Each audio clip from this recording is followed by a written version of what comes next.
Մեծարգո փոխոսնակներ, հարգելի գործընկերներ եւ մեզ հետևող սիրելի քաղաքացիներ, 4-րդ օրն է նոր գումարումը ձևավորում է խորհրդարանը եւ այժմ քննարկում ենք պարոն Վարդևանյանի որպես ընդդիմության փոխոսնակի թեկնածուի հարցը։ Պարոն Վարդևանյան ահագին մեծ առաջընթաց կա առհասարակ ընդդիմության մոտ, իմ համեստ պնդմամբ, որովհետև ես չէի կարող չնկատել, որ դուք ձեր խոսքի սկզբից մինչև ելույթի վերջ արդարացնում էիք ինքներդ ձեզ, թե ինչու ձեր կողմից հռչակված թուրք-ադրբեջանական տանդեմի կողմից Հայաստան ուղարկված գործակալական իշխանությանը մոտ ուզում եք փոխոսնակ լինել, իհարկե զգացվում էր, որ ամեն ձև փորձում էիք արդարացնել, ես մեզ էի վիրավորում, Դուք արդարացնում էիք, ինչու, այսպես կոչված թուրք-ադրբեջանական տանդեմի կողմից ձևավորված Հայաստանում ներդրված իշխանության մոտ ուզում եք աշխատել փոխոսնակ։ Շատ մեծ ջանք էիք ներդնում, բայց ես ուզում եմ, որպեսզի դուք նկատեք, որ դա նշան է մի բանի մասին, որ ի վերջո ընդդիմությունը նկատում է, որ Հայաստանում կա ժողովուրդ, որը իշխանություն կրողն է եւ իշխանություն ձևավորող միակ սուբյեկտն է։ Սա մեծ առաջընթաց է, որտեղ երբ որ ես հիշում եմ 21 թվականը, երբ որ դուք այնտեղ էիք, եւ փորձում էիք ստիպել գործող խմբակցությանը մեծամասնությանը մեզ ընտրել Վազգեն Մանուկյանին, դուք այդ ժամանակ ընդհանրապես չէիք նկատում, որ կա ժողովուրդ։ Հիմա դուք նկատում եք կա ժողովուրդ, որը ձեզ դուք խոստացել եք մեծամասնություն ձևավորել չեք կարողացել եւ հիմա արդարանում եք։ Սա շատ լավ, շատ մեծ առաջընթաց է իմ գնահատմամբ։ Դուք այլևս չէիք խոսում Հայաստանի առաջ ծառացած գոութենական խնդիրների մասին։ Դուք օրինակ խոսում եք, որ նիստերի դահլիճում պետք է թույլ տանք մենք մեր քվեարկությամբ քննարկել նախագծեր։ Սա հսկայական տարբերություն է, ուր գոութենական սպառնալիքները, ուր մշտական հանձնաժողովի եւ լիագումար նիստերի դահլիճում քննարկումների տարբերության մասին։ Օրինակ, որպես բերում էիք Հակա Սաֆարովյան օրենք, եւ ես ապշած էի։ Դուք չեք հետևում Նարեկ Կարապետյանի ռիլերին, որովհետեւ Նարեկ Կարապետյանը ինձ համար մի անծանոթ տղայի հետ ունի ռիլ, որտեղ ասում է, որ 300,000 այսպես կոչված ադրբեջանցիների վերադարձի հարցը դուք արդեն լուծել եք։ Իրականում Նարեկ Կարապետյանը, պարոն Կարապետյան, ռիլը կա, նոր ստուգեցի, չեք ջնջել։ Ես իրական փորձում եմ իրան գտնել, բարև ձեզ, ճիշտ է, դուք եք այդ ռիլում, դուք ասում եք, մի քիչ ռիլում ուրիշ տեսք ունեք, դրա համար դժվարություն ունեք դա գտնել, ասում եք, որ այդ խնդիրը լուծված է, ինչպես են լուծել մեր սիրելի ընդդիմադիրները այս խնդիրը, ընտրությունների արդյունքով, ասում են ՔՊ-ն 2/3 չի ստացել, նոր բանը կապա հայտնվել, որի մասին ես միջից պահը տեղյակ չէ, քանի որ իշխանությունը 2/3 չունի, պարզում այս հարցնել ինչ որ մի ձև սահմանադրության նոր նախագծով, երևի Տիկին Գալյանն էլ չգիտի այդ հարցը պիտի լուծեր, Տիկին Գալյան, եթե հետևում եք մեր նիստերին, իմացեք, այս խնդիրը լուծել են, պարոն Կարապետյան լուծել է, Հակա Սաֆարովյան օրենքի հարցն էլ փակվել է։ Բայց մի փոքր, եթե վերադառնամ բուն քննարկմանը, որովհետև Տիկին Վարդանյանը իհարկե բացեց իմ սիրելի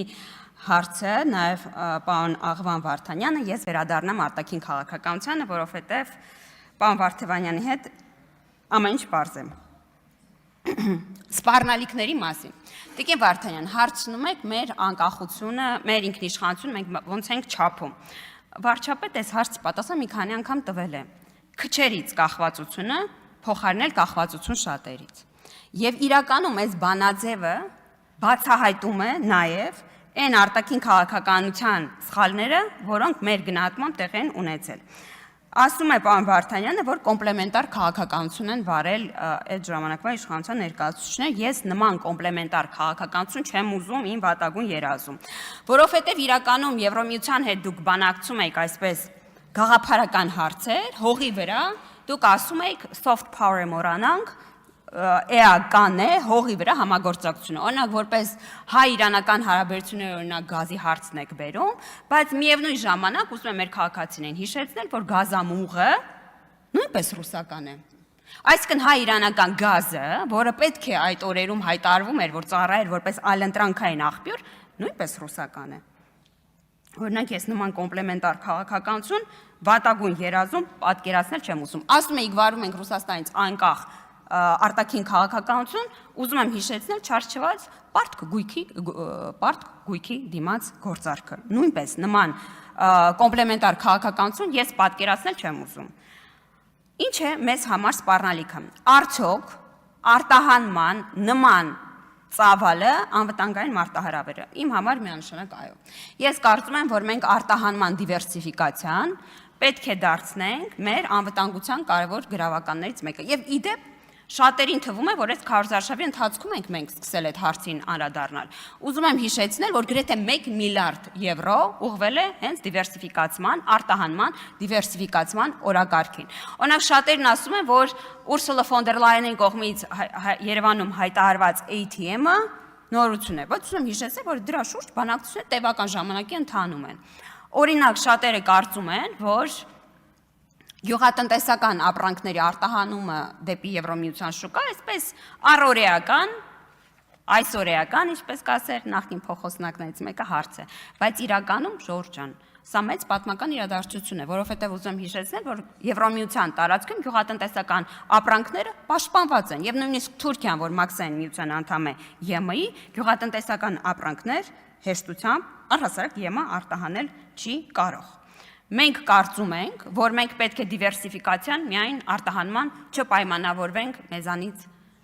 արևմուտք կանգնած պետությունների հետ։ Դա է պատճառը, որ օրինակ առաջին անգամ դեպի Սինգապուր գյուղատնտեսական ապրանքներ ենք արտահանել։ Այո, կախվածությունը ցանկացած մեկ կենտրոնից անվտանգային մարտահրավեր է, եւ ես վստահ եմ, որ դուք դա ինձանից լավ գիտակցում եք, հաշվի առնելով ձեր անցյալը։ Ես չեմ հասկանում ինչի անդիմությունը կոմպլեքսավորում ասել 29743։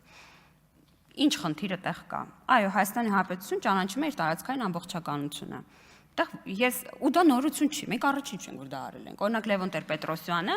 եւ որ ստորագրել է Ալմատի հռչակագիր, հենց դրա մասին է խոսել։ Եվ իդեպ շատ մի հատ հետաքրքիր տեսանյութ կա, որ Տիկին Կարապետյանի էջում կա Լևոն Տեր-Պետրոսյանի խոսույթը Ալմատից վերադառնալիս եւ ինչպես է նա Լեռնային Ղարաբաղի հարցի մասին այդ կոնտեքստում խոսում։ Ալմատի հռչակագիրը, եթե չեմ սխալվում, չի վերացրել ոչ Ռոբերտ Քոչարյանի ի ուրախություն ինձ, ոչ Սերժ Սարգսյանի ի ուրախություն ինձ։ Եվ իրական բացի ընդդիմությունից կա մի սուբյեկտ, որ չի ճանաչում, ըստ իս չի ճանաչում 20743-ը, դա Ռուսաստանի Դաշնությունն է։ Իդեմս հապկի իդեպ, որովհետև երբ որ մեր սուվերեն տարածքների նկատմամբ տեղի ունեցավ առաջին հարձակումը եւ մենք դիմեցինք հապկին, հապկը արձագանքեց հետեւյալ ձևով. մենք չգիտենք ձեր սահմաններ որտեղով են անցնում։ Ինչ որ լողացող սահման ուներ հապկը պարզվեց։ Հետո երբ որ հապկը նկատեց, որ քարտեզների հարցը կարծես թե լուծվում է, հայտարարեց, որ իրականում այս քարտեզները պահպանվում են իրենց շտաբում։ Եվ որ մենք մի քանի անգամ ասում ենք, դե եթե շտաբում կա քարտեզ, ուրեմն կա սահման, ուրեմն դուք ճանաչում եք, Հայաստան Դաշինքը Մարիա Զախարովային հերթ չտալով ասում էր, կամ հապկին սխալ եք դիմել, կամ սահմանը լողացող է։ Եվ դրանից հետո, երբ որ ի հայտ եկավ Դաշնակցության 0.004 առանց ամբողջի հանձնարարականը, մի ամբողջ հանձնարարականի հայտ եկավ, պարզվեց, որ սա պատահական շրջաբերական, այո, դա պարզվեց պատահական համընկնում չէր։ Եվ դրա համար, երբ որ մենք ասում ենք, որ մեր ընդդիմությունը, ես ասում եմ ռուսական է, բայց քանի որ քաղաքակիրթ պետք է լինենք, ասեմ ռուսամետ է, չնայած արդեն կարող եմ ասել ռուսական է, հաշվի առնելով, որ Սամվել Կարապետյանը կրում է նաև ռուսական անձնագիր եւ ի վերջո այդտեղ վիրավորական որևէ բան չպետք է լինի, սա միայն այդ անձնագրի բերումով չէ, սա նարատիվների բերումով է։ Դուք չեք կարող անընդհատ կրկնել այն, ինչ որ ասում է Ռուսաստանի Դաշնությունը, բայց դուրս գալ մարդամեջ եւ դիստանցավորվել Ռուսաստանի Դաշնությունից։ Իմ համար բանաձևը մնում է նույնը։ Ես կարծում եմ, որ որն է լինի այդ կենտրոնը, այդ կենտրոնից մի կենտրոնից կախվածությունը, այո, մարտահրավեր է մեր ինքնիշխանության համար։ Մենք վարչապետ Նիկոլ Փաշինյանի գլխավորությամբ առաջարկում ենք քչերից կախվածությունը փոխարինել կախվածություն շատերից։ Ժամանակը ցույց է տվել, որ այս բանաձևը աշխատող բանաձև է։ Առաջարկում եմ միասին ներդնել բոլոր հնարավոր ջանքերը Հայաստանը դարձնելու այն երկիրը, որտեղ ուզում ենք մեծացնել մեր զավակներին։ Իսկ խոսույթի մասով, պարոն Ղազինյան, այսօր դուք ինձ միջանցքում էլ այս մասին հարցրիք, ես ունեմ երկու աղջիկ։ Եվ ես ուզում եմ, որ իմ աղջիկները մեծանան մի հասարակությունում, որտեղ իրենց սեռով պայմանավորված որևէ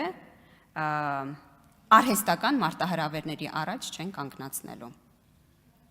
Խոսույթի մասով։ Շնորհակալություն։